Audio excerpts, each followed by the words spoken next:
So good morning, everyone. We want to welcome you to our webinar today. Please, as you sign in, please go through the information on the page, and then we will allow for others to join us. We'll give them a bit of maybe 5 minutes, and then we'll allow the program to start.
Okay, so good morning, everyone. My name is Dr. Omode Emmanuel. I'll be your moderator for today's webinar. We just took a few minutes to allow all our distinguished members to join us on this very exciting webinar, which will be part of the series of webinar on our program. I suggested that you just take a few minutes to read the information on your page regarding how to participate and how to follow the process through. We'll be starting in another 1 minute, and I do hope that we'll have an exciting time as we go through our webinar titled Cutting Costs, Cutting Emissions, Climate Change, and Finance Opportunities. You will have the opportunity to listen to very exciting speakers, well experienced in this topic. You will also have the opportunity to be able to exchange views and learn more about climate change and, of course, climate finance in this series of events.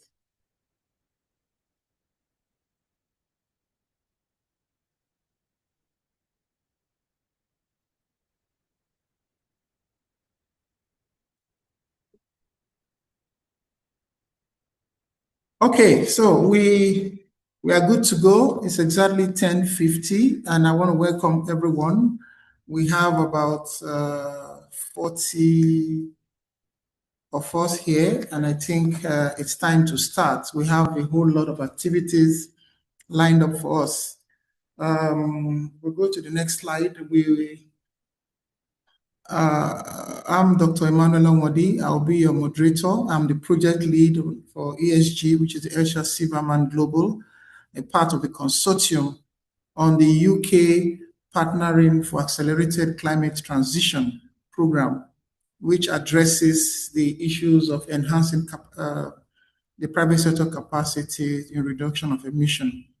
So we're going to be discussing the key climate and clean air challenges facing Nigeria's transport private sector. We attempt to understand the barriers that you may face in delivering cleaner, more resilient transport solutions.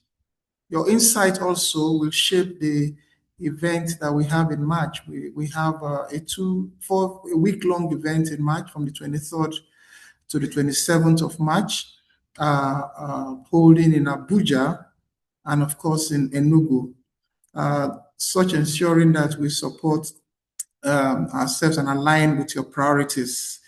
At the end of the day, we are seeking between 10 to 15 private sector companies willing to work with us on developing climate and clean air action plans.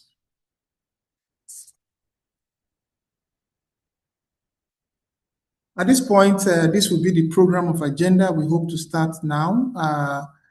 And then we're going to be having some presentations, the session with the Mentimeter, and then, of course, the question and answer sessions. We'll also be attempting to complete the survey that we started.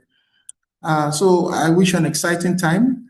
At this point, I have the honor and privilege of introducing the first person to come on the line. I want to introduce a very distinguished member of the panel, very experienced communications person, climate change expert. I want to invite from the Stockholm Environment Institute, University of York, Jennifer Ogali, who will take us through the Mentimeter and the first question. Jennifer, please, you're welcome.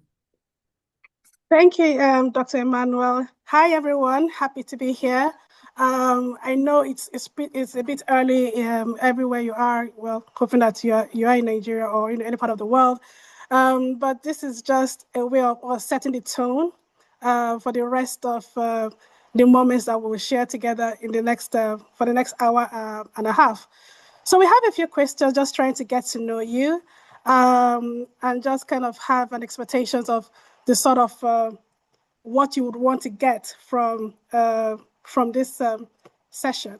So I'm going to share my screen now. So before I share my screen, please, can you go to the next screen? Yes. So for everyone looking at the Zoom link, you would see this QR code. It's going to take you to a Mentimeter. So if you can bring out your phones to scan the QR code, or you can click on the menti.com link there and then type in the code. It will take you to the first set of questions that we have for you today. Very short questions. As I said, we're just trying to get to know you better. So I just want to assume that everyone has had a moment to scan the code or go to menti.com. Let me give you a few minutes to do that. The questions we have for you are extremely simple. As I said, we're just trying to get to know you. And I'm going to share my screen now so that we could go to the Menti website and then see how you respond to our questions. Woo, so we already have some responses already. Great. So we just want to know what sort of organizations you represent. When we put this up on Eventbrite, with the expectation was we're going to have like tons of response from all over the world. However, the idea is the organization represents should be in Nigeria.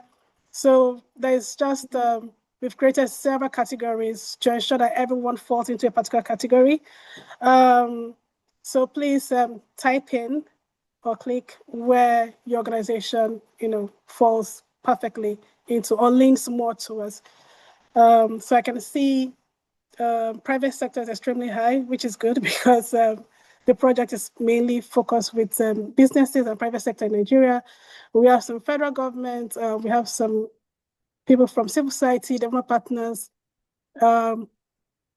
Yes, let's see any more response from the attendees. If anyone is having a problem to access this, please put it in in the Q&A side, and then we could see how we could help with that. So I think we can now go to the next question.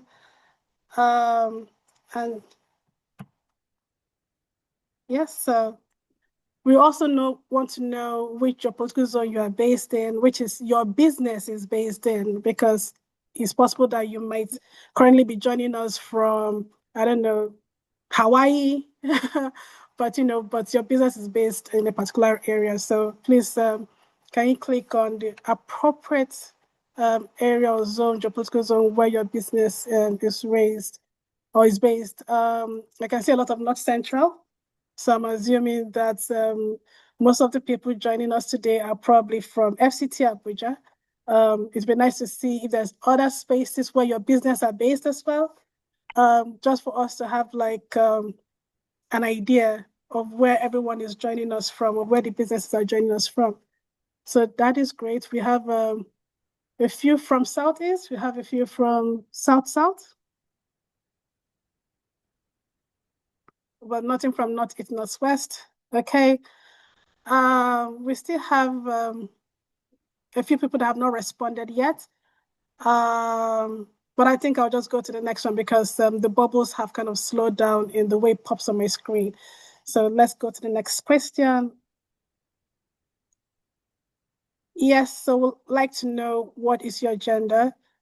This also helps us to ensure that we are capturing as much inclusive voices as possible in our discussion, ensure that we don't leave anyone behind. So please type in the appropriate gender that you represent into the Mentimeter. Okay, so we have more men than women in the meeting. Yes, this is nice analysis for us. Let's see if there's any other. Are these numbers going to go up? Or are we going to stay at 16? Okay. Okay, yeah, we've got one more. 17 of 20 have responded. Let me go to the next slide. Okay, a few more people are responding. Would it be a few more people have joined the meeting as well? And I guess that's why they're responding.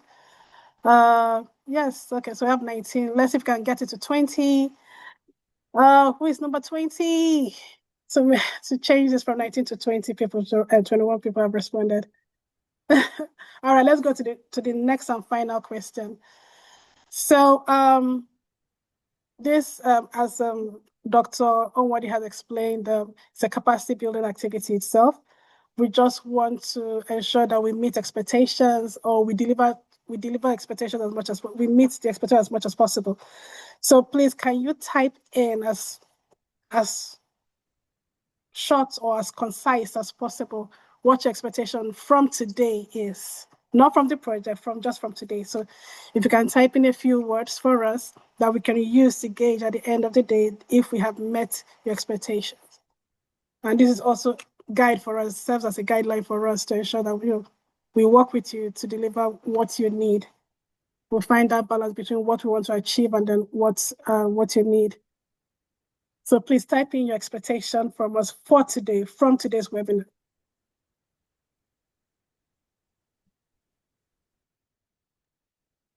So I can see a few words, awareness increase on low carbon practices, have a better training experience, start of electric vehicle adoption in Nigeria. That's a good one. And I am sure from what I can see so far from expectations and knowing fully well what's in the presentation we have, in the slides we have, I can boldly say that we are not far from your expectation. And I want to believe that at the end of your time with us, we would have, met as much of this as possible. Okay. Any more? more understanding on climate change and climate finance, knowing more about renewable energy, clean energy. Whoa, okay, that's a good one. Financial opportunities. We also have no more carbon finance. We have that covered. Not to worry, we have that covered. Learn more about finance opportunities and funding opportunities. So yes, climate finance really, is right up there. So great to see that you're in the right place. Just to say you're in the right place, and I believe that at the end of the day, we would be able to meet these expectations. That's 14 of 21. Just wondering if there was more people that are going to speak to this expectation. The numbers is not increasing, so going once, going twice. Okay, so that's it. So now we have your expectations. Oh, one more just slipped in, just as we're about to close this part of the session. Gain knowledge of sustainable climate emission and finance operations. So finance is still up there, and yes, you are in the right place. Dr. Nwode, I'm going to hand back to you. We've gathered the expectations. We now understand where our participants are from, and they're all looking forward to listening to all our amazing panelists today. So back to you. I'll stop sharing now. I think you have like 2-3 minutes more if you want to still. Oh, yeah. Okay, something else I noticed was some people were actually putting in the chat. They're actually typing, mail, hello. Okay, hi, Umaru. And then, of course, Climate Finance Day comes up. So I just want to believe that we are here for an amazing time and we're going to meet everyone's need. Dr. Nwode, you can, go into the next session because I believe we will still make up this time when we get to further discussion with the group. Fantastic. Thank you very much, Jennifer, for those exciting review of the questions, and I believe we're on track. The next item now is for me to call on another expert, climate change, well-experienced personality, who is the consortium lead at the Stockholm Environment Institute, University of York. He is actually the lead of the entire consortium. He's going to be taking us on the UK PACT Transport, Climate and Clean Action Project. His name is Dr. Gary Heck. Gary, you're welcome. Thank you, Dr. Nwode. Maxwell, yeah, great. So good morning, everybody. It's really excited to be here to discuss with you our project today, this morning. And we hope at the end of this, you'll be motivated and galvanized to continue to participate in this project and work with us on climate and clean air action. What I would like to do in this presentation is really just to give you an overview of the project, what we're trying to achieve, and then you'll learn a little bit more later about some of the details, some issues. Next slide, please. I'd like to start off with showing you this challenge, the challenge of climate change. But here in this project, it's also the challenge of air pollution. And what's unique and novel about this project, that we're trying to make that connection, that from our operations, private sector operations, we use fossil fuels and we produce greenhouse gas emissions. But at the same time, there's certain pollutants that also impact air quality and the air pollution and the air that we breathe. So here it's really, the challenge is how can we, yes, reduce greenhouse gas emissions, but also reduce air pollutants. And we've heard today about the expectations about climate finance. To access climate finance, we need to understand the emissions generated by private sector businesses and their operations in order to have bankable projects. But at the same time, as we heard, one expectation was about electric vehicles. We need to be aware that some measures which are to reduce greenhouse gas emissions may have unintended consequences for air pollutants. So, for example, with electric vehicles, yes, we will reduce the tailpipe emissions, but there may be additional emissions from brakes and tires, for example.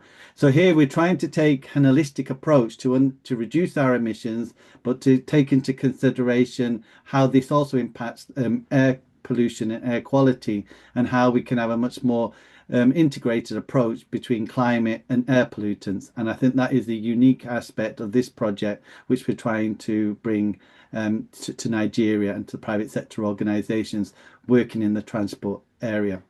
Next slide, please. So why is this important? Because we know the climate is changing, the frequency and severity of extreme weather events are happening, and this is impacting operational costs, reducing reliability, and threatening long-term business resilience. So we have heat waves which can affect the operations and infrastructure, rising sea levels and flooding and storms. The impacts of climate change will impact business operations.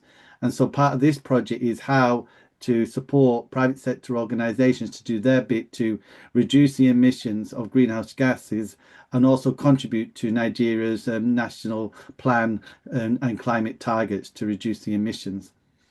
Next. And this is important because transport plays a key role when it comes to air and climate. As we said, major emissions come from the transport sector. Transport generates over about a quarter of Nigeria's greenhouse gas emissions, which is obviously affecting the climate, but also has an impact on urban air quality. We know from the health effects of air pollution that is the most vulnerable affected, and the estimate is about 200,000 premature deaths each year of women, children, and people with disabilities who are exposed and impacted by air pollution. So that's why it's also important. But at the same time, we have polluting fuel, we have aging fleets, heavy diesel reliance, which produces the black carbon, which is a short-term climate pollutant, and also particulate matter, which has fine particulate matter, which has effect on health. And also can poor roads increase emissions and inefficiencies. So this is the reason why transport is important and why we as a project focusing on it, and also why we're trying to make this connection between greenhouse gas emissions and air pollutants. Next slide, please.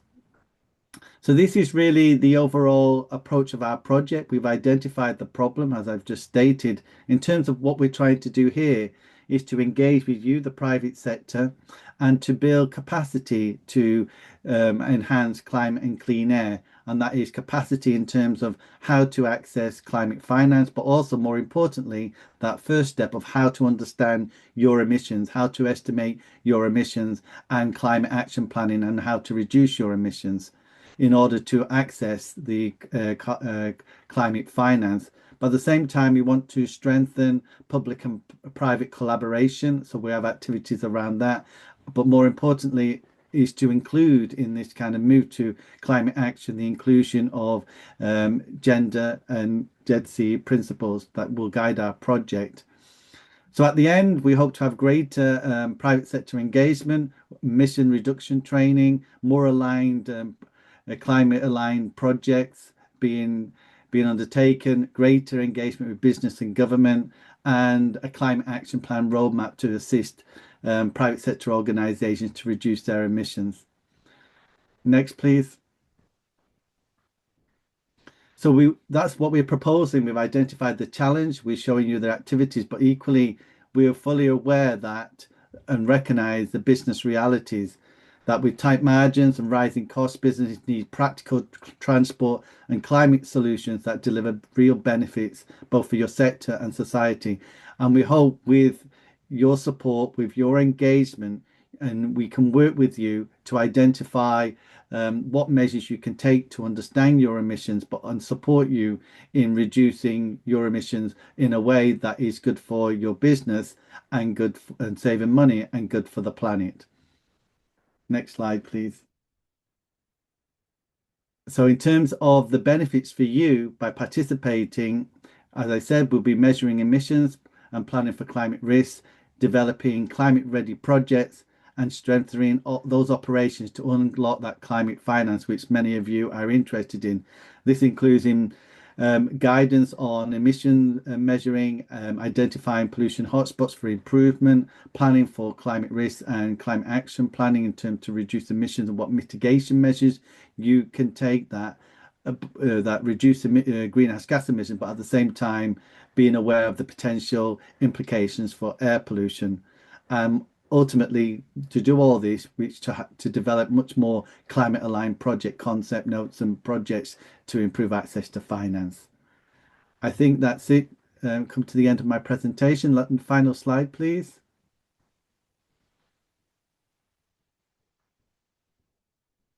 I think, yes, thank you. That's the end of my presentation. So that's our project in a nutshell. Like I say, I encourage you all to take part, both in this webinar and when we have our discussion later, but also we'll be having workshops and other webinars and activities over this year. So we encourage you to take part and support us in our quest to achieve climate and clean air in Nigeria, working with private sector organizations.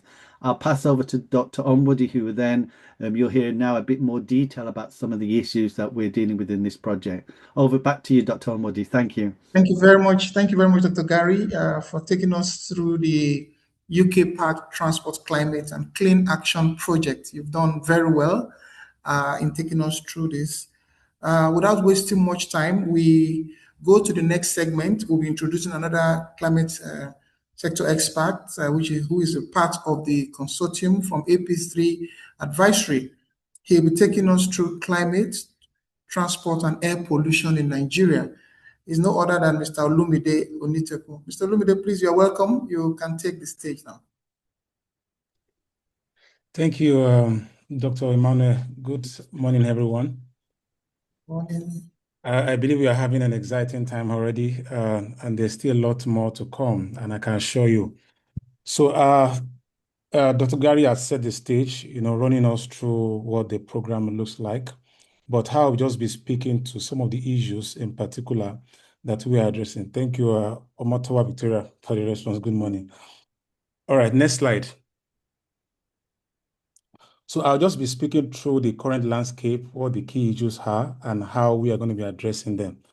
Now, from the policy landscape, we know that over time, the Nigerian transport sector has long operated without a single enforceable multimodal national policy. And this has largely stretched, from the 1993 to 2001. The sector has relied heavily on draft policies and sector-specific laws, and largely from rails, highways, ports, and the rest. But in July 2025, the federal government adopted the National Land Transport Policy as the primary framework for road, rail, and pipeline transport. However, the National Land Transport Policy does not fully address the multimodal integration that the sector has long lacked, as urban transport, aviation, maritime remain under separate policy regimes. Now, we've seen quite a lot of efforts and initiative proactively from the subnationals, particularly in the likes of the Lagos State, Abuja, Enugu, Oyo, and even Abia State, taking some immediate step in addressing, climate issue with respect to the transport sector. Now, to speak to the modal composition of the sector, we see that, of course, the road transport dominates by accounting for about 90% of passenger and freight movement within the sector. Now, even within the context of this road transport, passengers heavily skewed towards private vehicles. Most of the movement and passenger mobility is largely through private vehicles. Private cars account for about 66%, taxis about 19%, motorcycles 11%, and bus and rail combined have less than 5%. Now, if you look at public transport accessibility, we see that there's a large limitation in that area. Only about 30% of urban residents had access in 2020, as against the 52% at the global stage. Now, we also see this pattern being reinforced at the subnational levels.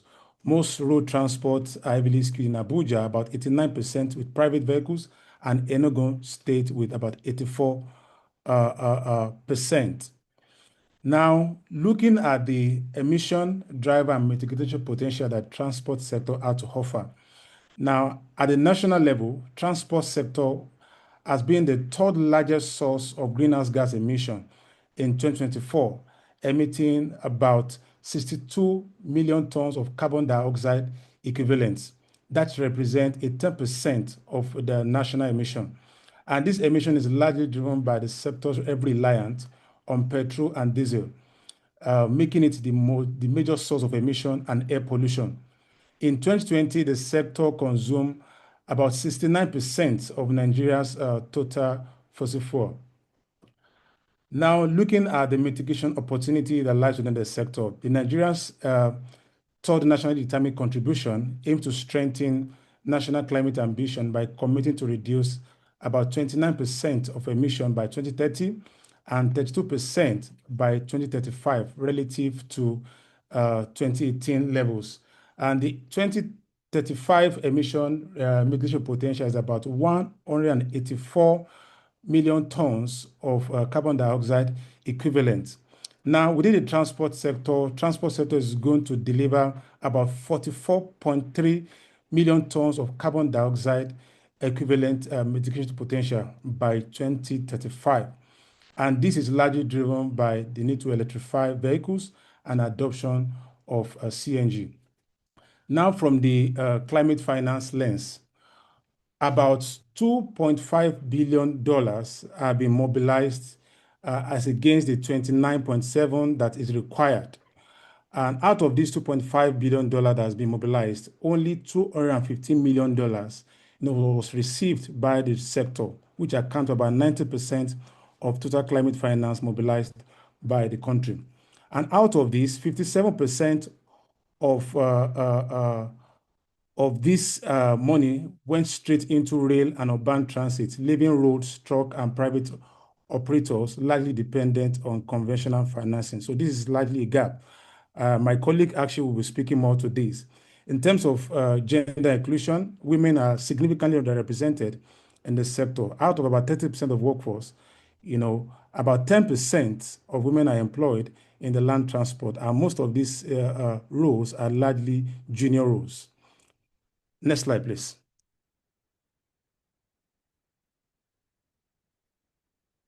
Next slide. Yeah. So now looking down to the transport decarbonization performance for Nigeria, a study was conducted funded by the UK HATE under the High Volume Transport Program, looking to assess the Transport Decarbonization Index for Nigeria and other African countries. Now, Nigeria was assessed benchmark against peer countries in Africa and South Asia. Now, this assessment, TDI, Transport Decarbonization Index, was done across passenger transport and mobility system, context, energy, governance, finance, emission, freight movement, and passenger vehicle.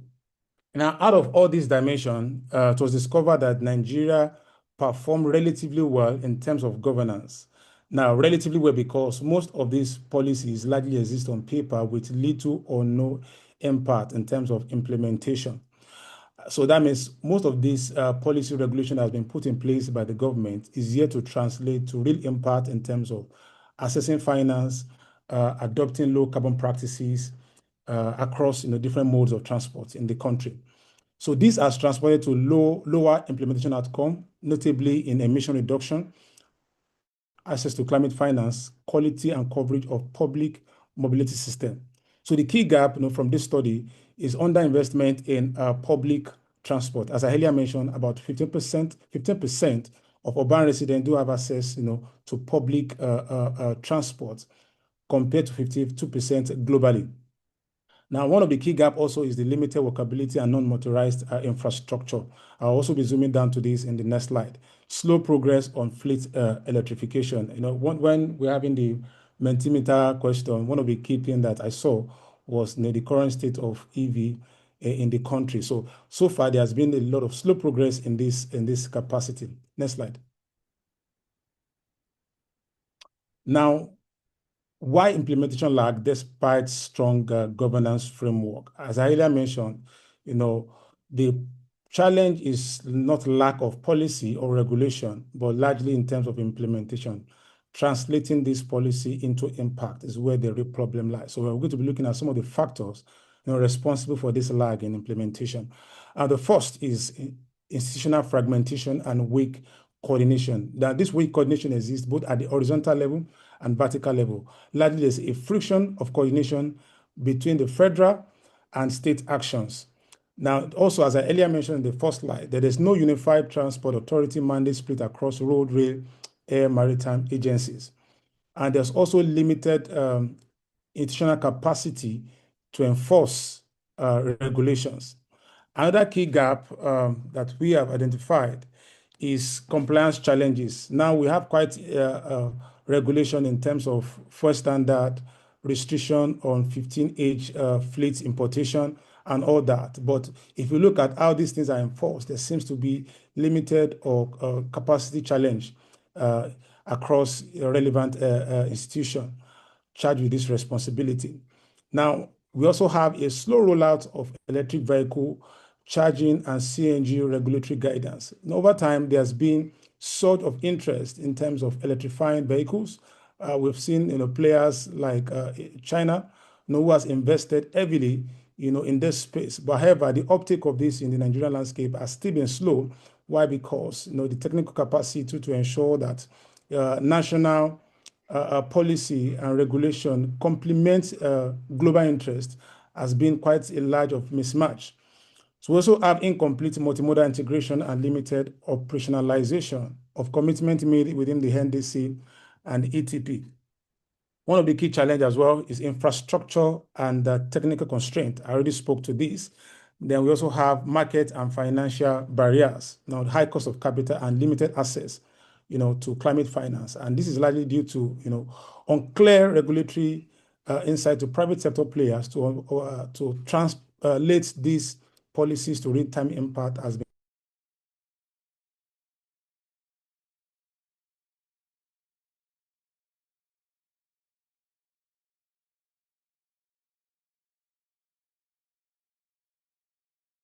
Have we lost your voice? Me? You can go ahead, please. Thank you. All right, thank you. So largely, Nigeria does not face a policy vacuum. A large problem largely is in terms of coordination, capacity, infrastructure, and finance execution gap. Next slide.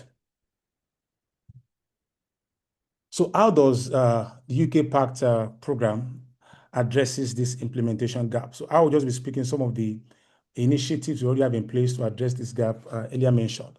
Now, in terms of capacity and knowledge gap, which has impacted, understanding of emission reduction and low carbon transition pathways. One of the key things we are doing, I know Dr. Emmanuel mentioned this earlier, is to assess the stakeholder priority to identify knowledge gaps and how we come in. We are not just coming with a pre-informed program. It's a co-creation program where we understand the priorities and we tailor, in this capacity, this problem. We're also going to have sector-specific training manuals that will be issued, from events upcoming in March 23-27. There's going to be sector-specific training guides, to address prevailing issues, particularly on developing bankable projects and other issues. Capacity building workshop, and we're still going to have peer learning forums and business-to-business exchanges. There are businesses who are doing quite well in terms of investing in low carbon efforts. They're going to be sharing their experience with emerging businesses in this space. One of the challenges earlier identified is limited access to climate finance. So there's going to be tailored training to developing bankable climate projects. And we're also going to be having DFIs, national DFIs, who are going to be speaking to this issue, what they expect in terms of developing bankable projects and how they can support businesses to ensure that bankable projects are funded.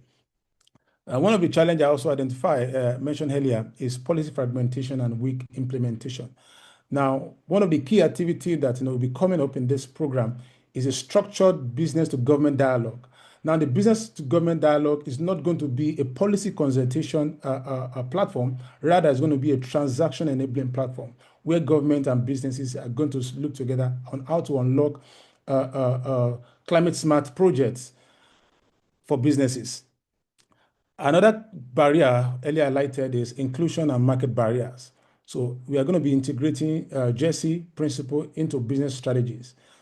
My colleague, Dr. Gary Elliott, mentioned this. Then lastly, lack of structured transition roadmaps. So we see that these are translated to lack of integrated framework linking emission, finance, policy, and inclusion. This has largely been done in isolation across businesses, but we are bringing all this into a single roadmap. So one of the key things that, the key output and outcome of this program is the development of a climate action plan, which is going to integrate emission reduction and energy efficiency, climate finance and carbon markets, policy and regulation alignment, and JC integration. So these are, I did not share this, so these are the ways these problems will be addressed by this program. Yeah, I think I will hand back to Dr. Emmanuel. Thank you, everyone. Thank you very much, Mr. Lumide. You kept to time, just exactly on time. Thank you so much for that, for those wonderful insights to the subject matter, taking us through the climate transport and air pollution in Nigeria, and particularly emphasizing those actions that have already been taken and what we look towards the concluding segments. At this point, to also throw some more light on accessing climate finance in this whole thing, I have the honor of inviting one of our consortium member from Slowcut Partnership, Mr. Asker Jandede, to please take the floor. Asker, please go ahead. Yes. Thank you so much, Dr. Onwadi. Hello, everyone. I hope you're doing well. I cannot see you on my screen, but I hope wherever you're dialing in from, you're smiling and you're finding this webinar so far fruitful, impactful. Thank you so much for your responses to Mentimeter, and I will try to revise my slide presentation a little bit so that it addresses some of your Mentimeter responses. But to start with, I'm Akshay Jamdade. I'm dialing in from India. I'm policy analyst at Slowcat Partnership, which is a multi-stakeholder transport partnership. And in next 7 minutes or so, I'll try to brief and answer 3 questions: what, why, and how. So first of all, why do we need climate finance? Why does Nigeria needs more climate finance? What are the opportunities to access this climate finance? And how can this initiative, this program, help private stakeholders to leverage these opportunities to mobilize more climate finance? So if you could go to the next slide, we'll start answering with the first question, which is, why does Nigeria need more climate finance? And perhaps this is the time when some of you could start responding in the chat box. Why do you think Nigeria needs more climate finance? Because for me, when I look at the slide, from the get-go itself, I get that understanding that there's a huge gap, a massive gap between the climate finance that has been mobilized and that it's needed annually for Nigeria to meet its climate goals. And the scale is almost 10 times more than 10 times more than what is mobilized. And within this, so $2.5 billion was mobilized around in 2021, 2022, but needed is more than 10 times more, which is $29.7 billion. And out of this, only fraction of the share of the pie went to transport, which is almost $215 million. And it's important to note that even of this $215 million, most of it went to the large infrastructure, so small operators did not get much share of the pie. So one of the goals of this program would be to give capacity building trainings to the private stakeholders so that the share of the pie could be enlarged. And now coming back to the Mentimeter responses, I was glad that most of the responses were about climate finance. So I decided to, instead of skipping the next few slides, let's stick to this slide and look at the figure which is presented over here. And I would recommend the participants to perhaps take a screenshot and go to the website and try to analyze this financial landscape in Nigeria as well. So if you go to that figure, I have opened it in my bigger screen over here. The very first thing that you see is the left-hand side are the financiers, the ones who provide finances. The right-hand side are the sectors who consume finances, and the finance flows through different channels. We call these channels as finance instrument. You can think them as pipes that through different pipes, the finance flows. And there are different kinds of finance instruments. We will be debriefing about this finance instrument throughout the program, throughout the various knowledge products, but just an overview, some of the finance instruments are like grants, where you do not have to pay back the money once you get the money. But the another is like, say, concessional loans, where you get money, but you have to pay it in certain rates. So it could be the market rate or it could be lower rate because it's a climate finance project. So on the left-hand side, you can see that multilateral DFIs are development finance institutions. So essentially, a financial institution by government sector. So A classic example, which all of you would know, would be World Bank, Asian Development. These are all DFIs, or as we call it as development financial institutions. And now, if you look at this diagram, you'll see that most of the DFIs, they go to the instrument that they use is low cost project debt, which essentially means that you they give you finance for the project and then you have to repay that finance. But for the grants, which is at the bottom, it's mostly just governments and certain philanthropic foundation who contribute to grants. So with this, you can have a very good idea of what kind of financial landscape in Nigeria looks like and which door you can knock and how you can knock. So if you could go to the next slide, then I can answer the second question of what are the opportunities to scale up climate finance. So we have grouped these opportunities into three parts: policy, capacity, and project. So policy mostly deals with public entities and governments. And as in just the previous presentation, Mr. Olumide has mentioned about the issue with Nigeria is not necessarily that there is no policy, there are policy aspirations and ambition, but it's more about uh, an issue with the coordination and translating those concrete frameworks downstream. So one of the reasons how this program can further help private stakeholders is that we have compiled these policies and we are designing knowledge products where we have opportunities, we have instruments aligned with the policies. But policies is one of the ways in which climate finance could be accessed. Another is capacity building, and this is where this part of the initiative of the program comes in, where we are aiming to have build capacity in accessing climate finance across various sources and preparing bankable projects. So as you can see, the red boxes that I've highlighted, this is where we are producing some knowledge product when it's come to climate finance. Again, project preparations and ensuring that there's gender inclusive activities, because as we saw in Mentimeter, 35% of the people in this webinar are women, and we have to increase their participation. So as whenever there is a financial project, it ensures that gender and social equity principles are embedded in it. So if you could go to the next slide, then we can answer the third question, which is how will this initiative help private stakeholder leverage these opportunities to mobilize more climate finance? So I can just divide it into four pathways. First is understanding, knowledge, ideas, and tools and case studies. So for example, an understanding on how to prepare a bankable project. An important key criteria is to put yourself in the shoes of financiers, those who are sponsoring this project, and understand what are their needs. So when it comes to climate finance, most of the time they focus on impact, but again, it depends on who is financing it. So if it's public entity, the impact that they are looking for is mostly based on development, social and cultural capital. But when it comes to private sectors, most of the time when they're sponsoring a project, it's more about cash flows and how the risk will be balanced if they're investing in a project. So it's important to develop a bankable project which is catered to their needs. Now, I have left one quick diagram over there, which essentially shows how the finance could flow for project preparation. The next is knowledge. So when we went to the first slide, we saw global opportunities and national opportunities. So it's important to understand, as I mentioned earlier, which door to knock and how to knock that door. So which global opportunity to tap into and which national funding opportunity to tap into. And the next is ideas for potential project matched with the suitable instrument. So in this initiative, in the workshops, as well as in the guidance document, and the details of this will be shared later in the later slides, we are mapping Nigeria's landscape, global opportunities and global funding opportunities and national funding opportunities. What are the suitable relevant instruments for Nigeria's landscape? And then potential ideas that we have figured out from some another case studies while we are doing desk research and when we are discussing with everyone on potential opportunities for them to make use of it.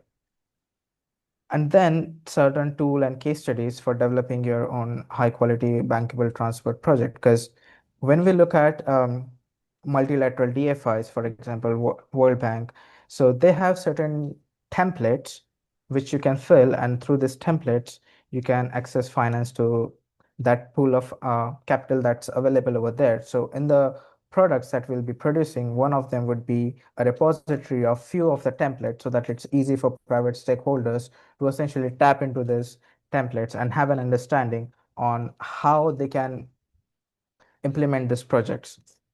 So if you could go to the final slide. So the final slide is more about condensing all the information that I have just shared, that key deliverables in terms of climate finance would have workshop, capacity building workshop, and also some knowledge products we are developing. And one of the knowledge products we are developing would be one guidance document. And in this part of that, in the entire initiative, this guidance document will be as practical as possible, consisting of all the opportunities, relevant instruments, and how to tap into this instrument. And that way, hopefully, the share of the pie of climate finance could be increased.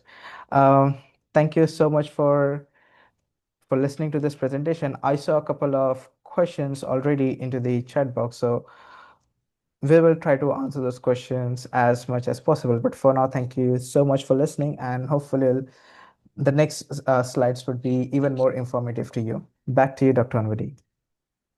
Thank you very much, Oscar, for doing a great job. It was quite interesting listening to you go through these aspects of climate finance and how we can approach it in a more deliberate way. Also to say that we're getting large, the numbers are getting larger. We welcome everyone to this webinar once again. If you're joining us, you're welcome. I can see many of our partners already in the room, and I'm sure you're having an exciting time. Our partners from DBN, from other very key partners also in the room. I can see Dr. Professor Epa, Antonio Epa. I can see the Senior Special Advisor to the President on Climate Finance and Stakeholder Management, Mr. Ibrahim Shaling. I can see Mrs. Shalhoma.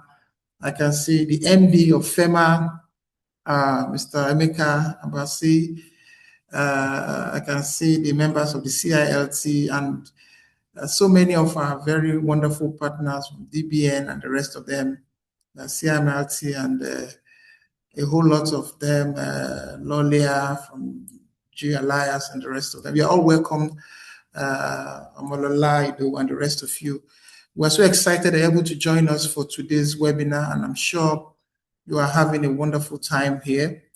At this point, we will go through the next session, which I'll hand over to Jennifer to take us through the next round of the meeting survey for the second questions, and of course to take some of the questions and comments that we'll be having that has been coming in so far.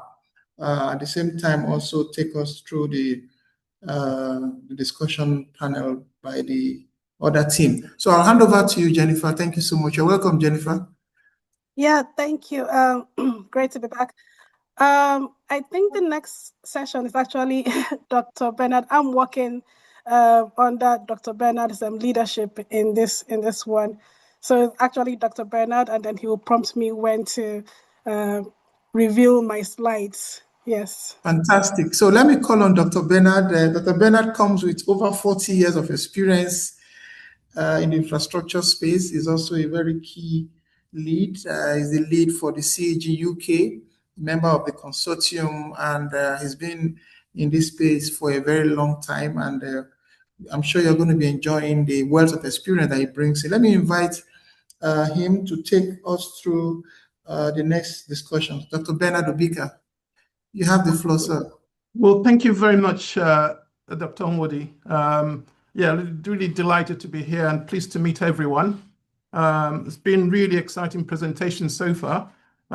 Gary took us through basically what the program is all about, and then Olumide clearly explained how the program is heading, what the status quo is in Nigeria, what the constraints are, what the issues are, as we understand them, and the fact that the program is really not isolated in preferring what the solutions are, but rather like to hear from from the transport operators and transport key stakeholders in Nigeria in fashioning how we tackle the problem. And of course, we just heard a really good and enticing presentation from Akshay on climate finance. What are the issues, the huge gaps that exist, and what the program is doing or hopes to do to bridge some of those gaps, as he put it, which are the doors to knock. So my role, I guess, is to widen the gate, as it were. So we're looking for, this is a discussion. The door is open for your questions, discussions, and for you to participate and tell us what you feel, and whether some of the solutions that are being preferred, the issues, have we rightly identified the issues? Are there things that we're missing? Are there other potential solutions to it? So please feel free to pose your questions, either by unmuting yourself and making a quick short comment with your contributions, or indeed using the chat, Q&A chat box to pose your questions. So with that, Bernard, yeah. I think Jennifer has some questions to ask to guide the discussion. She has the from our survey. Okay, we'll go ahead, Jennifer. Let's kick it off from there. Yeah, thanks, Gary. Thanks, Bernard. So, Maxwell, can you go to the next slide, please? So that's another QR code. The next one after this, there's a QR code. So it's still menti.com. So please bring out your phones, scan the QR code, or if you're on your laptop or a system, go back to menti.com and then type in this code. So we have a few questions. We have, which are broken into different groups. So the first two questions, we will run through them, and then we'll come back to Dr. Bernard's going to have a conversation with everyone in the room about their responses, and we do that again. We do that again for the next set of questions, come back into the room, have a discussion, and then do that a third time. So that is how we would run this to ensure that the mentee questions align with the session that Dr. Bernard is leading on. So we would, I will share my screen again. And then we'll have the first set of questions. You should be able to see the QR code for you to scan. And then, of course, the first question is, how important is air pollution and greenhouse gases to your company's sustainability or ESG strategy? So I think the question is simple and straightforward enough. How important is air pollution and greenhouse gases to your company's sustainability strategy? So I think we have some responses already. I'm going to, let's see if we can see some of these responses. Yeah. So Dr. Bernard, this is what the room is saying. Thank you very much. Yeah. That's interesting. So clearly, a huge percentage fall within the very high to high importance. Yes. Thank you. Thank you. That's encouraging. If it's important, then clearly we have huge interest in terms of, if it's important, then it means that we're committed. Shall we move to the next one, please, yes. Jennifer? So this is the next question. How well does your company understand the sources and impacts of air pollution and climate change in its operations and value chain? So the first was strategy, and the second is understand the sources and impacts. So we have 3 of 18 responded, 4 of 18. So I can go to the responses now.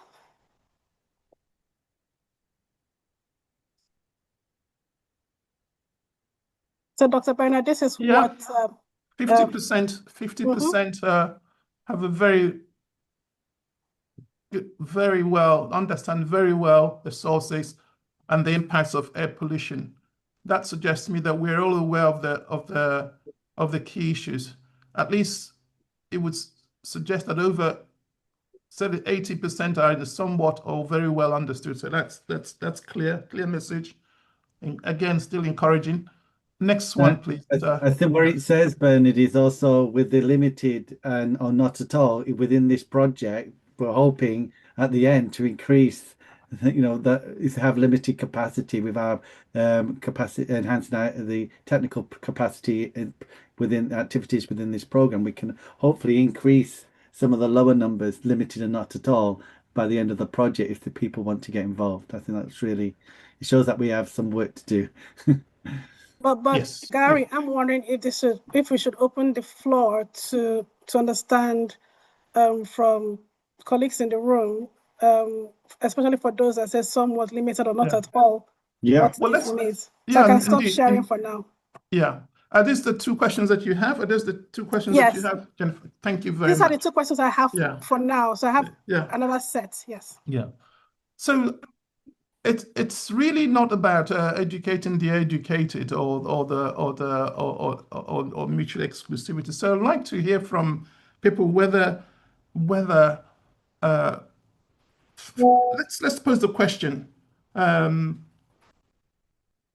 So the question is, at the beginning, the first question I have is, at the beginning, Gary shared a slide which showed the workflow and which we identified some of the problems and then the activities and outputs that we envisioned through the program. I'd like to just ask the audience, do you identify with those problems that were identified? Perhaps can we share that slide again, please? That Gary, the workflow slide.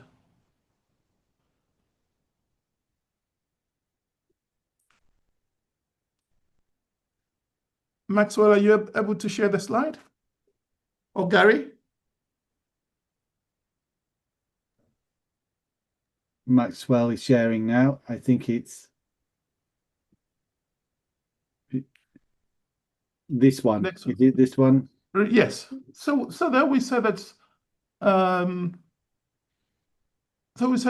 there's a heavy reliance on diesel and petrol. The jet transport lacks the technical capacity and weak coordination along policymakers and finances. Are those the knobs of the problem? Do we sort of agree with that? Let's have some contributions. Have we captured the key areas? So if you have any question, you can raise up your hand, and then Jennifer will call on you to. Or comment, and indeed. Or comment, yes, correct.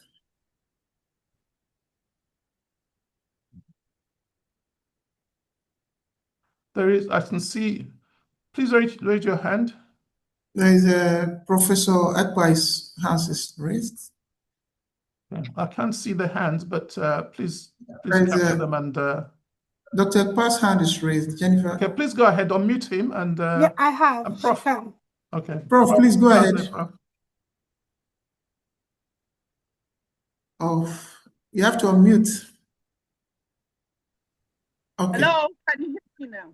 Okay. Yes, we can. Yes, we can. I do agree fully that road transportation, especially, is the main cause of the challenges we're discussing this morning. And I also agree with one of our speakers who said that much of the transportation we have, especially on the road, is sector sponsored and driven. So we have to have a way of interfacing with government to ensure that more effort is put on by government to provide vehicles that are public transportation, especially in the cities. If you see in Abuja at the close of work, early in the mornings when people are going to work, you have hundreds of vehicles on one road, all heading towards the city center. And at close of work, we have huge congestion to handle. And most of the vehicles you see on the road are either public transport or private vehicles. So there are ways that transportation sharing, facilitation, and government providing vehicles, long buses and all that. And of course, we also have this thing in Lagos. Someone mentioned Lagos as one of the good examples of government providing transportation that is not only timely but safe. So I think that the issues need to be looked at very closely. And then some person mentioned the disaggregation of policy. We know that in transportation policy and for administration of efficient transportation, you have to have an intermodalism structure where all of the transport modes are put of policy, where government ensures that all the transport managers of for example, ministers, looking at the same and for operation, not that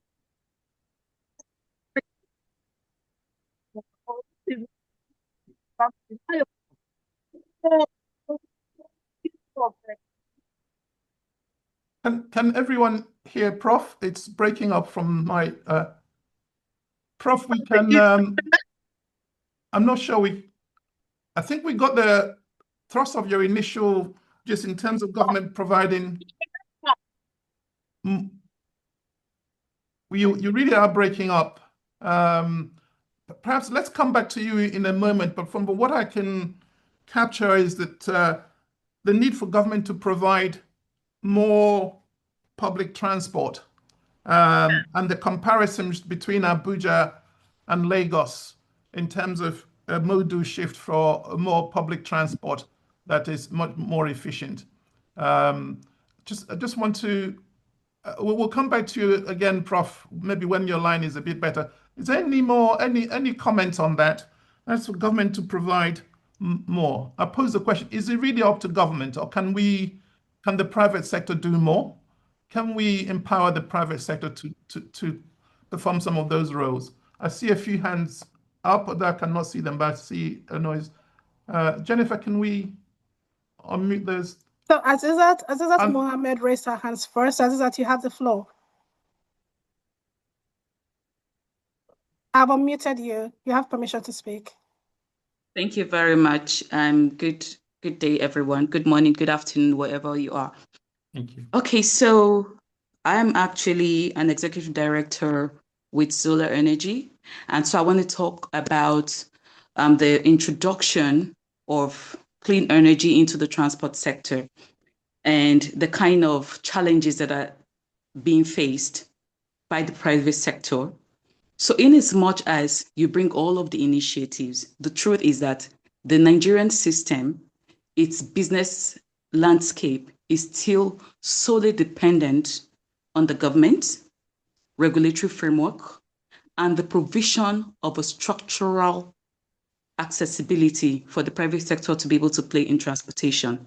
Now you talked about Lagos, in spite the limited land availability in Lagos, in spite its limited land space for creating a structure, it was able to create a dedicated lane for its electric buses to be able to run. Now in Abuja, and you talked about Abuja at the close of business, all that you see, until when, there is a vote of government into it. If you remember the days of the El-Rufai buses, when El-Rufai first brought all those luxurious, huge buses to Abuja, for those of us that are in Abuja, or those that were in Abuja at the time, you would understand how people, were able to buy into it, because government involvement in any kind of initiative, it's a guarantee for the people to buy in automatically.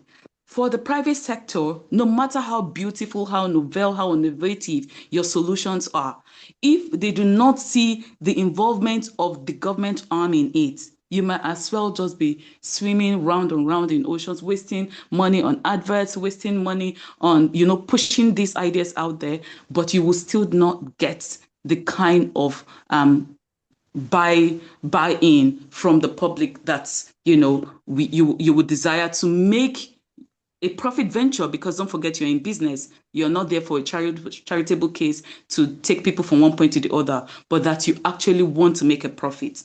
So that first is the cost exposure. The second is the regulatory exposure. You start as a business, something that the transport sector never thought of. You start a business, you're doing very well, and all of a sudden, all arms of government that have to do with transportation, that have to do with energy, everybody is hitting you with one fine or one license or the other. It is as if they always wait for the private sector to start an initiative, then they come to frustrate the plans. Sorry for seeing it in that light. Okay, and then the last, of course, is the technological exposure. And to what extent, when Uber started and Bolt and what have you, and they started to come to Nigeria, and you could have share ride spaces, a lot of the drivers still didn't know how to use the GPS. They would still have to call you to say, can you describe where your house is? Because you need to be saying, oh, my house is behind that supermarket, instead of just giving the streets and the GPS locations. So again, that technological exposure, especially for the commercial vehicle users, there's still a large breadth to fill on that. I think this will be my contribution for now. Thank you. No, thank you so much. Those so succinctly put, that pivoted around those three. Any more sort of additional take on that really interesting aspect in terms of that government buy-in is essential? I wonder if anybody can sort of pick up on that strand. Perhaps the next person I think I could say is Erima. Yes, please go ahead. Good day, everyone. I want to endorse what Azizat have just said, and to add that also policy consistency is a very big challenge for us in Nigeria. The government usually will start with a very good policy, and people will jump to at it, and not so soon thereafter, you see that there is a twist or an additional addition to that policy, or something that will truncate that policy. For instance, the CNG policy that made people to the private sector to start going into renewable energy, use converted engines and everything. In the middle of it, that policy has been slightly changed. And in terms of the tax relief and everything, and so many people are now caught in the web. Now they've changed their engines, they've converted their engines to renewable energy adapted it to renewable energy use. And the cost of energy is not, renewable energy is no longer what it used to be. And issue of funding becomes a problem. So policies inconsistency is a big issue for us. And then I also want us to look at the issue of carpooling for individuals that are going to work. 3-4 people. In some other clime, you have a system where you can have a carpooling system. 4-5 people coming together to drive, to use one car, instead of 4 people being 4 cars being on the road. You have just one car carrying the 4 people going to work. That would be another way of mitigating the issue of pollution. And then it's 12 o'clock. And then the challenge of I looked at the percentage that was put on the chart, and I saw that the awareness is also an issue. And I think to a very great extent, we have issue of the reorientation. We need a reorientation of the citizenry for us to realize that driving a car is not a status symbol, because so many people still see it, oh, how can I leave my car and join the public transport? No, they will use their car, burn their fuel, and be in the traffic because they want to see that a status is maintained or something. And so we need a kind of policy awareness creation and reorientation that will eradicate or change this attitude. Thank you. Thank you so much, madam. That's really... Sorry, can we get your institution, the name of your organization? Oh, I'm Dr. Irima Gloria Ori. I'm from the National Open University, although I teach environmental law. So I also operate an NGO, Earth and Sustainability Initiative. I live in Abuja. The NGO is also in Abuja.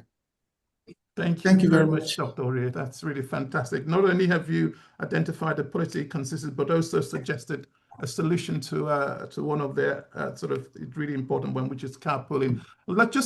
I'm conscious of time, so let's bring in more contribution, either following the trend that has been sort of suggested, maybe between Antonia Ekpe and Lolia Georgewell. Could you unmute? Okay. Yeah. Good afternoon, everyone. So I think for me, just picking up what everyone had said as well, I think one thing I noticed was the percentage of informal transport in Nigeria, and how do we balance the need, our economic realities vis-a-vis the need for development in the transport sector. So, we have a lot of keke napeps and informal transportation systems, but I'm not sure we can completely take them away. Or how do we ensure that we can use these, we can still provide affordable means of transportation that is sustainable and that complies with sustainable, that is climate resilient rather. Yeah. And then the next thing is that I found that we have a rather reactive government. So the government reacts to things, and then policies are not proactive. That's the point. So it's when things, when a sector is booming, then we start to get more attention in that sector. It's not like, we come up with a policy and say, this is where we see this sector in the next 20 years. And to frame it, to achieve what we want, this is how we need to frame, this is the policy and this is the framework for what we want to achieve in the next 20 years. Rather, what we have is a sector is booming. Okay, then we need to regulate that sector. Then we need to pay more attention to that sector. So those are the things I wanted to add. Thank you so much. I think we can stop sharing the slide now, please, Maxwell. You didn't tell us your institution, please. Okay, she's off. Okay, I'm please, yeah. Thank you. Okay, thank you, Lana. Okay. Thank you so much. I mean, that again, it's sort of about the reactive government and the informal transport system. The informal transport system is a key aspect. I just draw your attention to a study that was carried out by HVT on informal transport systems in Africa, transit and the related transit-oriented developments. That's really useful as a contribution there from you, Anthony. Thank you very much. Shall we? I can see a few more hands up. Let's take more contributors. Hi, Dr. Bernard. Is it possible for us to run through the survey? Because I can see the conversation is really flowing, and then with the survey, it might interrupt our participants. Yeah, I'd just like to get a few more inputs in. If there are any hands up. If not, then we'll I guess just to yes, Antonia, Dr. Antonia Ekpe's hands is up. Please go ahead, Antonia.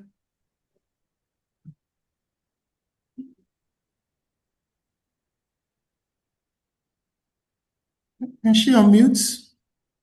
Yeah, she has permission to speak. Yeah. I still want to emphasize on the role of government. The challenge we have in Nigeria is that our private sector is not as efficiently coordinated. Indeed, for road transport, particularly, that I have been very interested in, is the fact there is the challenge that most of the, in fact, I would say 80% of the transportation we have on the road is sponsored or funded by the private sector. You have different organizations, the road transport owners, the road transport operators, road transport users, drivers, and so on. And all of these people, when you meet them, and we have had interfaces with them for several years, they complain that they cannot replace their vehicles. It is too expensive. And with the current foreign exchange challenge we have, and the fact that these private sector operators cannot go between intercity transportation anymore, except the very big ones. And they are still relying on very old vehicles. And you go to parks, you see that these vehicles are being refurbished and all manner of things. And that is even one of the causes we have accidents, apart from the fumes that most of these vehicles generate. And so the role of government, first, to make provision, funding, and then there comes the private sector to support its own, which is the private sector, to ensure that these persons are given vehicles that are climate compliant. The World Bank did help because I was a director in the Ministry of Transportation for several years. The World Bank did help with the green transportation funding. But till now, I don't think that money has been utilized by the Federal Ministry of Transportation. And so there is need for organizations, international organizations like UK PACT and the private sector to collaborate. We will not be able to have vehicles that are climate enabling or clean climate enabling if we cannot fund these private sector people. And finally, why many people choose to use their own vehicles, is that you will be left on the road if you do not use your own car. Go to Abuja, maybe we should carry out a survey. I'm ready to do that. Go to Abuja at the close of work and in the morning, you see that our roads are cluttered by private vehicles trying to pick up passengers. If you don't have these private vehicles trying to pick up passengers and you don't have private support, it will be difficult. Those of you who are living overseas in London and all these other places in the United States, there are government-funded vehicles that carry people from place to place. And so passenger pooling and use of collaborative use of vehicles is easier. But you cannot afford to have that in Nigeria without the government ensuring that as part of its responsibility, it enables the transport owners to replace their vehicles. Government made promises to give them vehicles that are climate compliant. And somebody spoke about the effort of government to give transport vehicles or to give vehicles that have CNG. But these things are not materialized. I was asking something. Sorry, I'm just conscious of time, Anthony. I think your point is really strong and valid, and really the importance of the role of government. And thank you for the reinforcement of the fact that organizations like UK PACT and the private sector are to collaborate. And of course, the importance of replacing aging vehicles. Of course, the aging vehicles also emit more. So it comes to clean air quality and climate-related emissions. So timely replacement of aging vehicles is very important. But if we had a lot of time, you've already opened up quite what I would say a real good topic for discussion, and specifically what is the role of government? What is the role of sort of organizations like UK PACT and indeed the program that we are doing in terms of collaborating the private sector?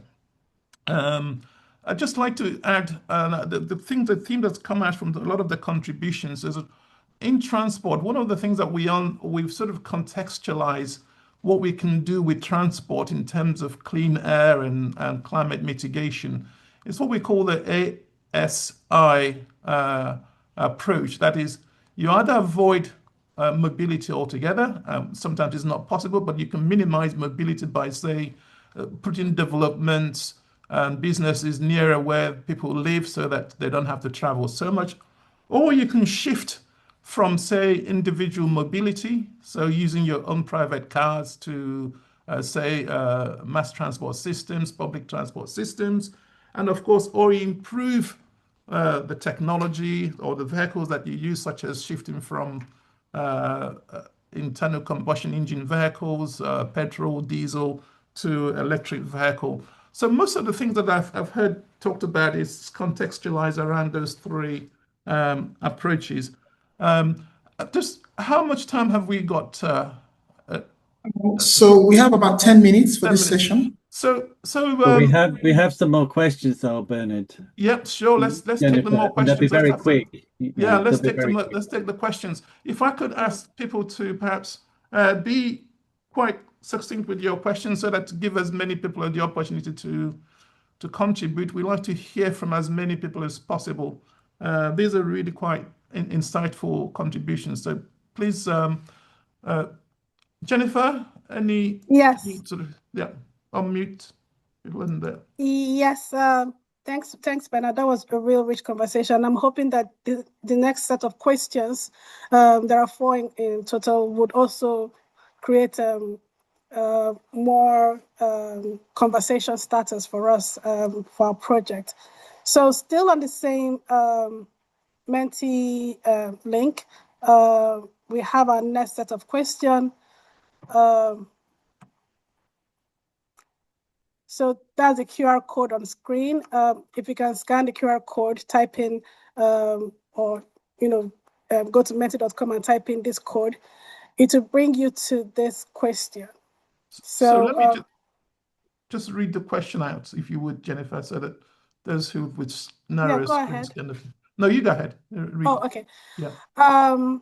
Does your company currently measure or quantify air pollution and greenhouse gas emissions? So we have a few options up there. So yes, so the first option is yes. Companies, both air pollutants and GHG emissions, you quantify them in your company. The next option is partially you quantify both air pollution and greenhouse gas emission. There's the option that says yes, but only greenhouse gas emissions. The next option is yes, but only air pollutants. And the next is no, you do not, measure these things systematically. And the last option is you are just not sure. So let's see what the response is telling us. So I think for now, the predominant response is it's not systematically. Not really systematic.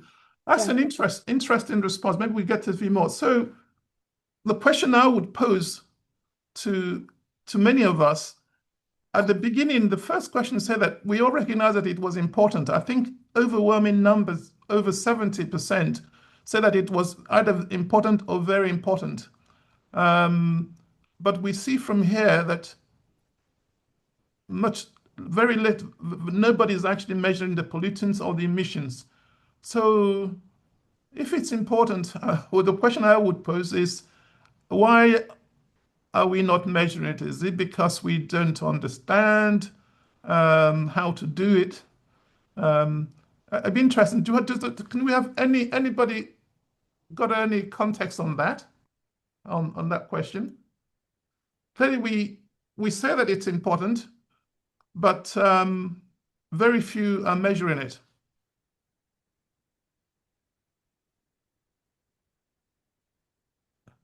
It would be. Yeah, nobody's saying anything yet for now. No hands are raised. Yeah. Registered, but it'd be interesting, and it's an interesting dichotomy. Do you have one more question? Yes, I have 2 more questions. Need to close this and open this. So many pages open on my screen. Okay. So the next question.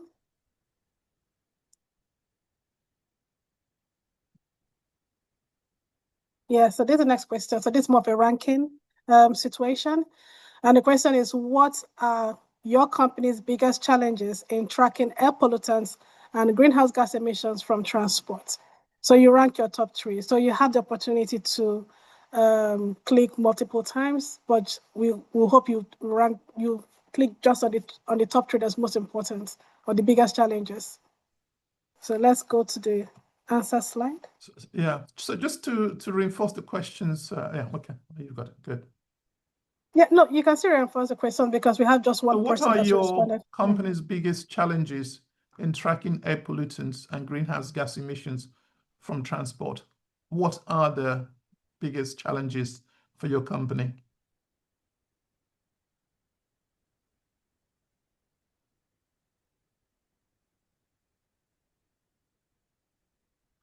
It's looking at leadership commitment and reliable data and technical guidance are important.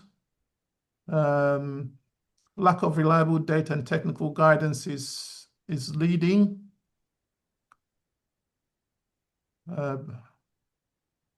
Good. That sort of tells me that some of the activities that is planned by this UK PACT program which is focused on technical guidance is rightly focused. It's interesting. It's changing. Yeah, it's changing. It's changing. Fast. Yeah. Commitment, leadership commitment is reducing there. So we now have unclear regulatory expectations. Financial resources. So climate finance has a role. It's coming into second place.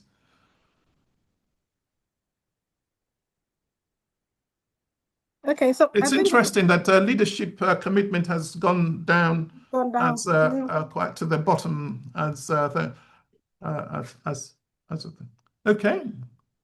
Really interesting. So there's a clear trend there, setting the top three, and the first one is really about technical guidance and reliable data. Just to suffice to say that one of the issues that this program is addressing is, of course, how to measure the data, and we'll be providing technical guidance not only on measurement, but also on the financial aspect. So we see the top two challenges are being addressed by the program, or will be addressed by the program. So I'd encourage people to key in onto that. Okay. So we can do the next question. Yes, please go ahead. So the next question reads, what prevents your company from accessing climate finance? So the options are lack of knowledge about available finance, limited capacity to prepare for proposals, not enough data for reporting requirements. The application process is just too complex, and there's uncertain business case or returns, when you access climate finance. And of course, we have others. So it would be nice to see or to hear from you what prevents a company from accessing climate finance. Bernard? Yeah, please tap away. Okay. I think you need, because the questions are a bit extended, giving the people a bit more time, Jennifer, to respond. Okay. So should I go back to the previous slide or leave it here? No, that's fine. I think it's clear. Okay. Can be read.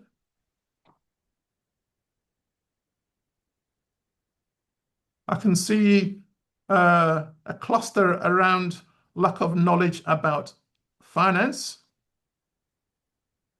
It's growing, the lack of knowledge about finance, and insufficient data for reporting requirements. That's really interesting. Closely followed by application process too complex and limited capacity to prepare proposals.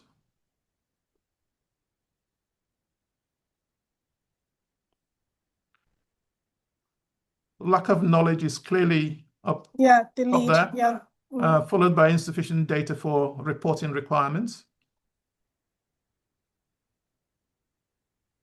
I should mention that UK PACT, I believe, is running a parallel program on MRVs, on reporting, measurement reporting and verifications, which will also provide complement this particular project.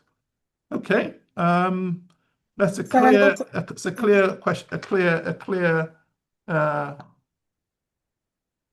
Still changing. Still changing, yeah.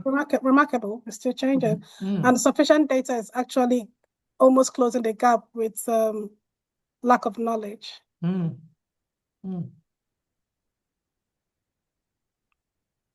think we can go to the next question. If we've got time, I'd just like to ask anybody who chose insufficient data for reporting requirements, if they could tell us why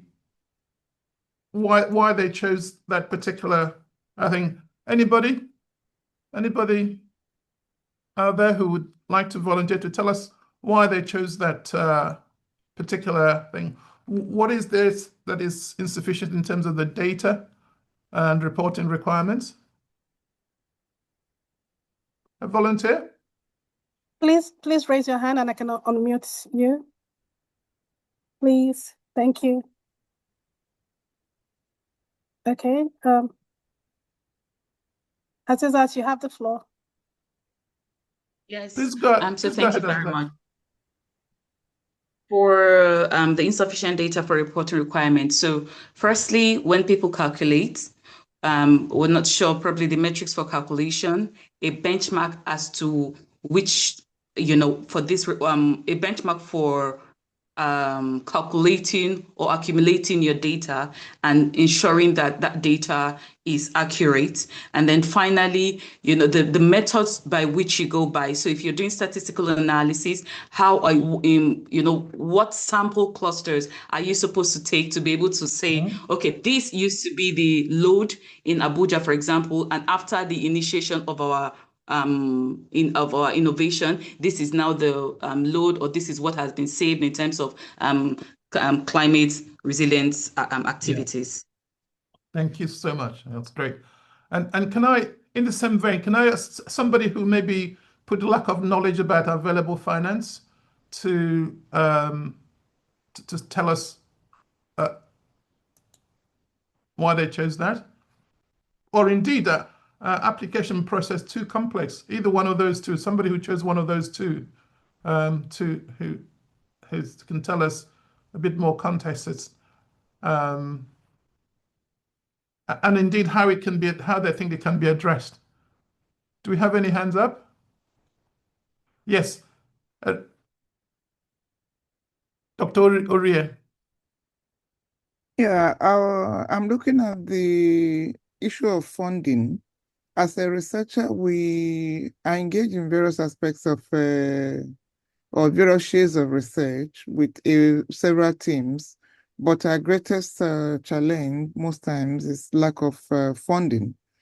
Even now we have a couple of things we're looking at, but how to assess funding is a challenge for us, because sometimes even when you make proposals, you still do not get, and sometimes when you get is very little for what you want to do. So you just need to look at something else. So it's you're saying it's how to make a bankable application. So I get the impression you are applying, but you're not getting the finance. Yes, probably if we can discuss further after the program, I will appreciate. Okay. Thank you very much for that. Really if you leave a link that I can through which I can reach you, I will appreciate that. Yes, there will be a link shared with everybody there for the program that is shared, and of course my own personal link and everybody's will be shared with everyone. Yeah, definitely. That will be fine. Okay. Thank you. Thank you. Okay, Jennifer, do you have any more questions? Or The final question, really, and I think it's a nice segue from what Dr. Rima Murray just said now. So this is like opportunity to kind of say what kind of support would help your company take stronger action. So we have the list here.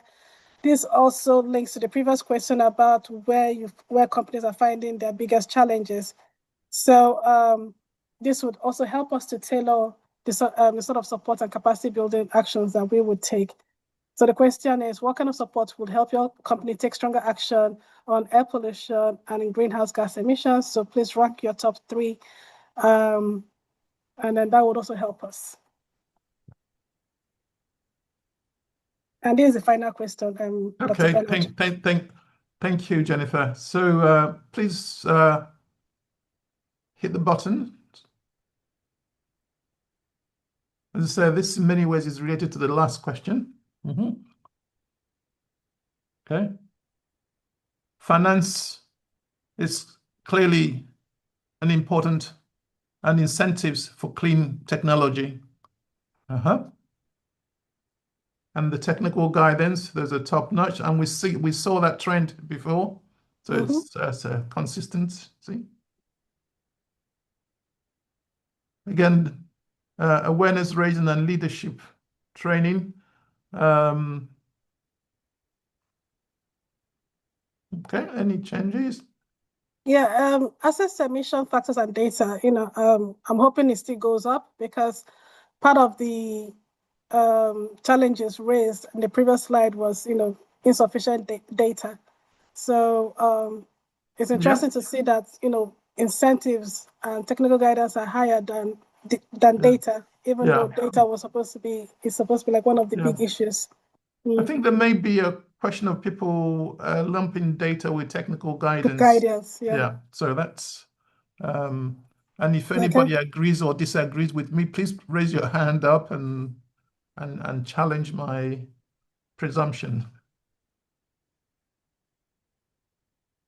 Okay, that's interesting. But I'm also looking at our time. We're almost out of time, and we have one or two things to do. Okay. So I have to end this here. Dr. Omodi, please tell us when you'd like us to move on. And this is the final question. Am I right, Jennifer? Yes, it is. So thank you very much. I'll now hand back to Dr. Omodi to take us to the reading. It's been a really intense. Of course, there are links that will be shared. Please do carry on to make suggestions, post your comments. We are monitoring the comments. They will be used in fashioning what we do and how we roll out the remainder of the program. So thank you very much for the really useful discussion. Yeah, thank you very much. Thank you so much, Dr. Bernard and Jennifer. That segment was really very, very interactive, and you could see from the results, and of course, the level of participation and the wonderful comments shared by Professor Epa, Dr. Ore, Azizat, and a whole lot of them. It brings to mind the fact that the only way to go is to have platforms like this for people to be able to express themselves and get support. Thankfully, we have the workshop coming up later this month, and then I believe many of our audience will be able to participate. It's happening live in Abuja on the 23rd, 24th of March.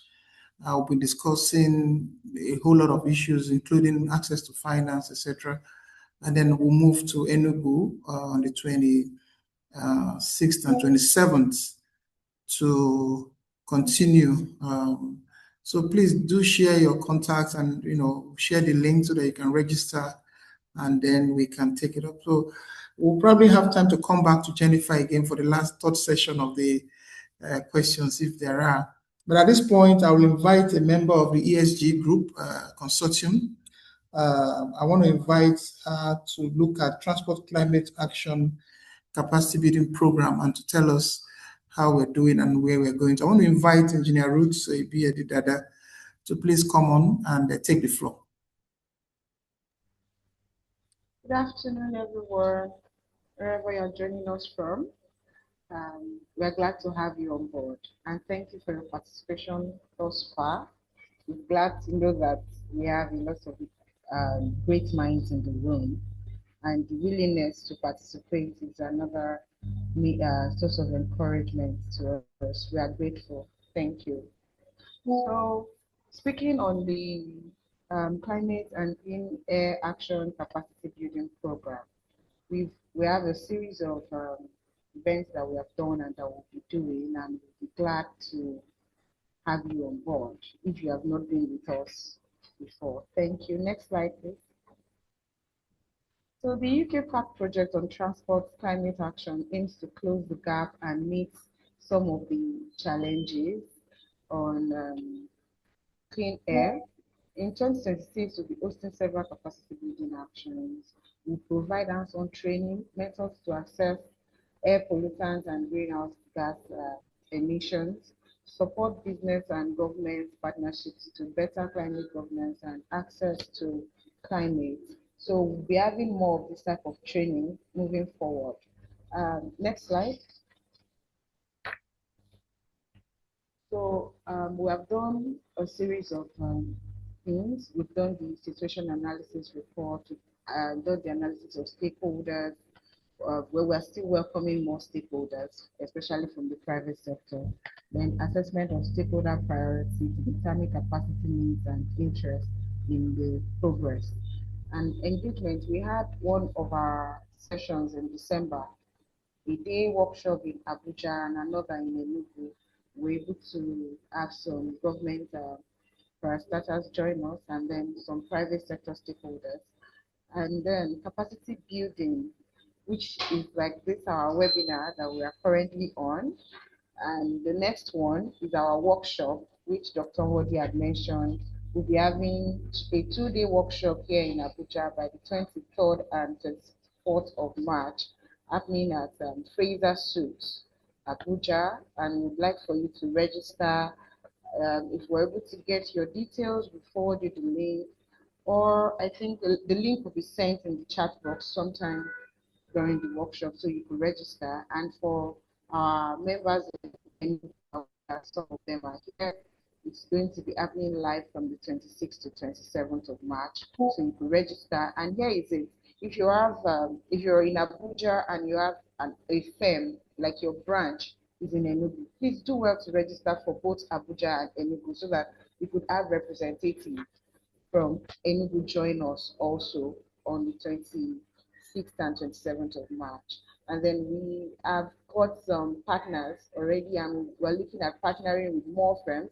So if you're in or key on what we have just discussed about during this webinar, kindly reach out to us.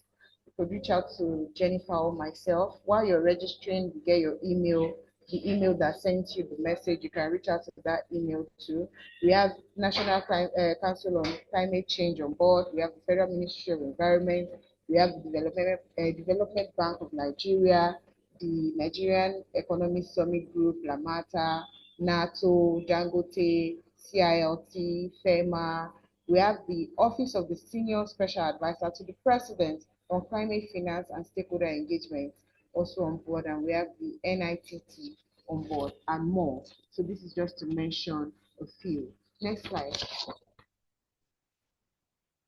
So in the first quarter of 2026, we are looking at our webinar and workshop. The webinar is this one we are on already, and the workshop is the one I've talked about.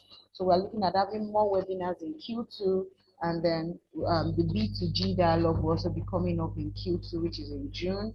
And by Q3, we have the climate and air planning for the transport sector. And then by Q4, we'll be having the private sector roadmap for inclusive climate action. And finally, in December, we'll be finalizing our climate action framework, emission and climate finance guides, especially for the people the firms that will be joining us on board. Next slide. So benefits of the benefits you'll be getting as a stakeholder is we'll be encouraging you on how to lower cost and improve operational efficiency, greater resilience against climate-related disruption, stronger competitiveness as environmental social governance requirements grow, and better access to finance as investors prioritize climate-ready businesses. Of course, we know the importance of clean air now in finance. Next slide. And that's the final slide. All right, thank you so much for having me on board. So the links are now in the chat box. Kindly click on Enugu workshop or Abuja workshop if you're going to be registering for any of it, because some of the questions, some of the suggestions that have been raised during the discussion are things we need to sit in a room and discuss about, and we'll be glad to have you in the room. Thank you. Okay, thank you very much, Ruth, for those wonderful comments. I think the stage is set now. Jennifer, I think I'll come back to you to take your own. Yes. I still have you on the program. Please go ahead, Jennifer. We've literally come to the end, but it's been extremely hard for us to say goodbye without getting some sort of feedback from you. Dr. Nwadi is still going to make our final remarks. I'm also mindful that we are a few minutes above the time. So we have just one question. I promise, cross my heart, it's just one question, and that is feedback to us. How useful was today's webinar in helping you understand the practical climate and clean transport opportunities for your business? So the QR code is there. Scan the QR code with your phone, or you can go to menti.com, type in this code, and then please type in your response. So please just let us know how useful today's webinar is.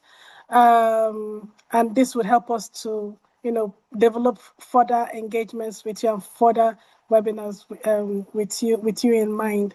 Without feedback, we won't have like a clear picture of what worked and what did not work. So please type in your responses, and we could use that for further engagement. I can see that things are slightly slow. I've seen one comment very useful. Please let's type in a few feedback for the rest of the team for us to use in engaging further. So that is my appeal. Like I can see a comments as well. Wonderful event, very useful. Dr.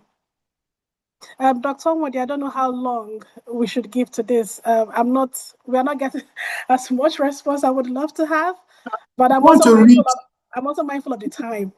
Yes, we don't like yeah. 6 minutes past time, but do you want to read the one from EPA and the chat box?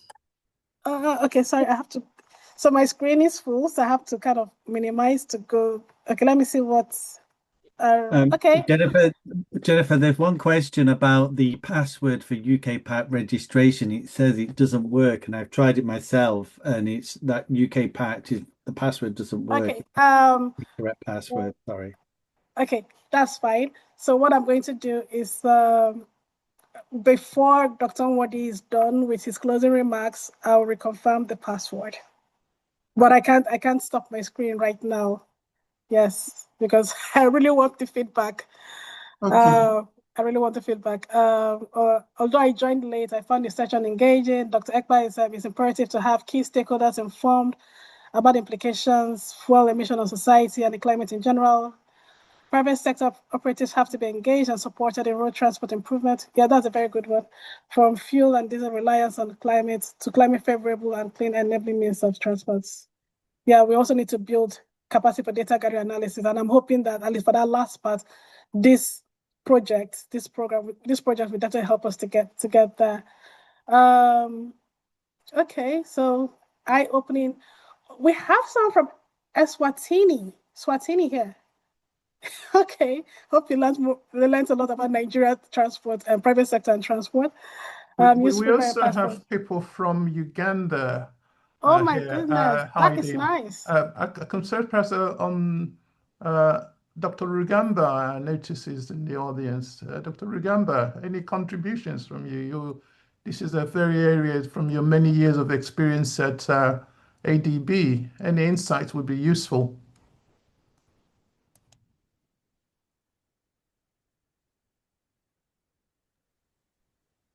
Can I quickly chip in something before it comes aboard? Ashke has got the password, UK PACT 2026. So okay. Thank you very much. Yeah. Thank you. We have one hand up, I think that was Ruth. Okay. No, it's attendees. No, we have Alex. Alex, Dr. Rugamba, yes. Yes. Alex. Any insights how we could improve things, Alex?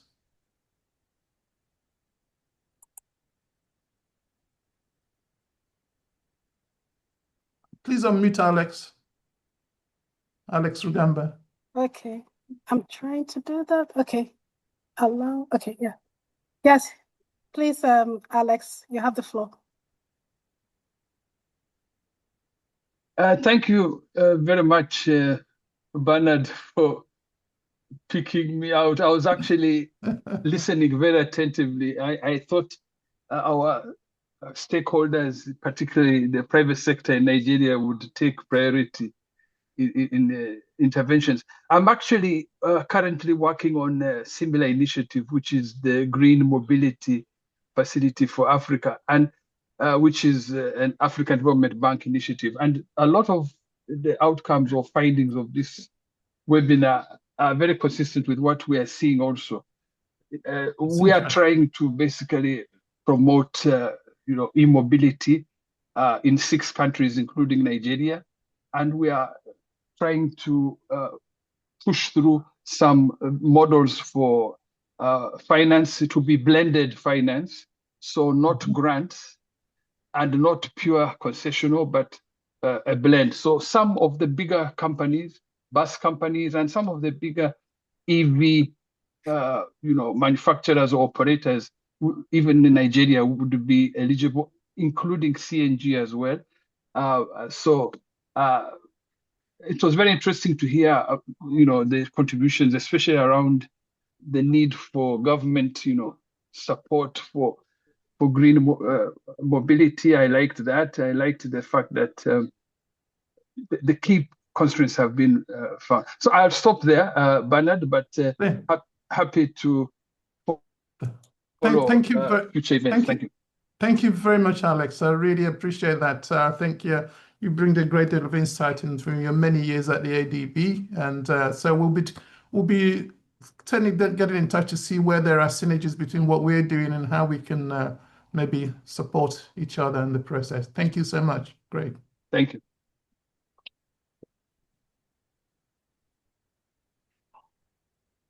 Back to you, Dr. Omodi. Okay, thank you very much. Are you done with the questions? The comments? So we have a few questions in the chat, but unfortunately, I don't know if we have the time because this is 15 minutes, almost 15 minutes past. We had questions from Christian, from Eno, from Ifunaya. So let's just take 2 minutes. Let's take 2 minutes to wrap it up at 12:45. Okay, so Christian had raised several questions, so I think we should respond, to one of his questions. He had asked a question about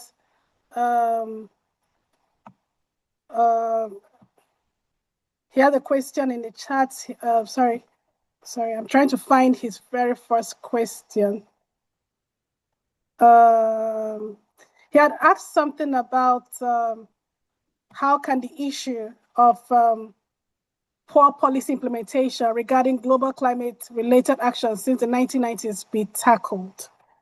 I was hoping he could ask the question himself, but he said he doesn't mind me reading it out. How can the issue of poor policy implementation regarding global climate-related actions since the 1990s be tackled? I think this is a question to all the speakers for today. If anyone is willing to address that question. May I suggest maybe we still respond to these questions, maybe offline, and the information can still be shared with participants, the answers, rather than try and address them there. Yeah. Okay. Okay, so that's fine. So we'll respond to all the questions, but directly rather than now. Yeah. Thank you, Dr. Bennett. Okay, so on that note, thank you very much, Jennifer, for handling that last session. At this point, we have to go. We want to sincerely thank everyone that has participated in this webinar as part of your partnership with us. The UK PACT program, UK PACT means Partnering for Accelerated Climate Transition. So the consortium, the University of York Consortium, is made up of the CGUK, ESG, SLOCAT, University of York, and then those are our members in the consortium, and AP3, of course. So what we've just completed now is the first series of webinars that have started today. The next line of action is that we're inviting everyone to our workshop that will be taking place here in Abuja. Looking forward to seeing you all register. Like Ruth had said, please click the links and register. We expect to see you on the 23rd and the 24th.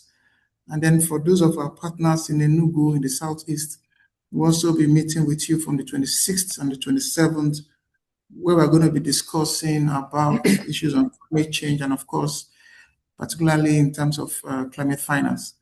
So for those of us who are really interested, please come. We are looking at getting 10 to 15 firms that we can handhold and take them through the next 10 to 12 months and make sure they're able to access these funds, and then these funds are able to then reduce emission and cut costs, essentially, as it is. So we are open to taking your comments and feedback. We're going to attempt to respond to most of the questions that have been raised here today, and we look forward to a very strong partnership. So at this note, I want to thank all the panelists, starting from Gary. Gary Haig has done marvelously well, taking us through the Climate and Clean Action Project. Gary, thank you so much. Gary is actually the lead, the consultant lead. We also have Dr. Bernard Obika, who is the lead for CEG UK, who is also taking us through the discussion segments. And I want to also recognize also Mr. Aske Tandeda of Slocard Partnership for his insightful presentation on climate finance and all those details that he gave to us on how to access these funds.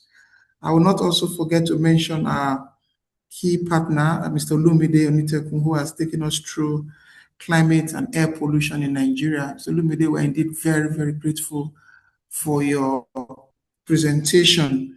I also sincerely want to thank Jennifer. Jennifer is our communications specialist at Stockholm Environment Institute, a very strong member of this panel. She's done most of the back-end work with Gary, making sure that these things come out successfully well. I also want to thank our own member here, Program Manager, Ruth Dada, for our presentation on the capacity building program and telling us where we are and where we go from here. At the back end, also, we have some of our team members that I really want to recognize. Gary, if you permit me, we have Ellen Platt, who is also doing very well. She's at the back end. You may not see her, but she's there. We also have Maxwell, who is doing tremendously well with the IT support, and many of I want to also mention the lead of AP3, who is not here, Gori, Dr. Gori. Please extend our regards to him, Mr. Lumide, and a whole lot of others that I'm not able to remember at this point. I want to thank you all panelists. You've done very well. And then all those who have joined us, I want to especially recognize the Senior Special Advisor to the President on Climate Change and Stakeholder Engagement, who has been on this call for a while. I want to thank sincerely Mr. Ibrahim Shelenge for his support. He has demonstrated great support for this program and also been able to do that. I want to also especially recognize Engineer Ike Ebuna of the ESG, who is our life wire here, helping us to support things at the back end. Engineer Ebuna, you are well recognized, and I want to recognize also a great mentor of mine, Madam Shahoma, who has also given us some comments at the back end. I'm sure Jennifer will read her comments later. She has said it's an insightful event, and she's with us. Also, those who have contributed questions and spoken, like Azizat, like Dr. Ori, and the rest of them, Professor Antonia Epa, who is a very strong partner. We look forward to seeing you, Dr. Epa, at the workshop coming up in March, on March 23rd. And the rest of you, I also want to recognize Yvonne. Yvonne is part of the CEG team, Yvonne, and I also have Theophilus, Oscar, and a whole lot of them here, Ifiatu and the rest of them. On these notes, Kemi and the rest, I want to sincerely thank you all. I will have to sign off now at this point. So thank you so much. I have the honor of closing down this session. I will see you very soon at the workshop. Thank you and God bless. And thank you to you, Dr. Onwudi, as well, for being a great MC. Thank you. Thank you, sir. Okay.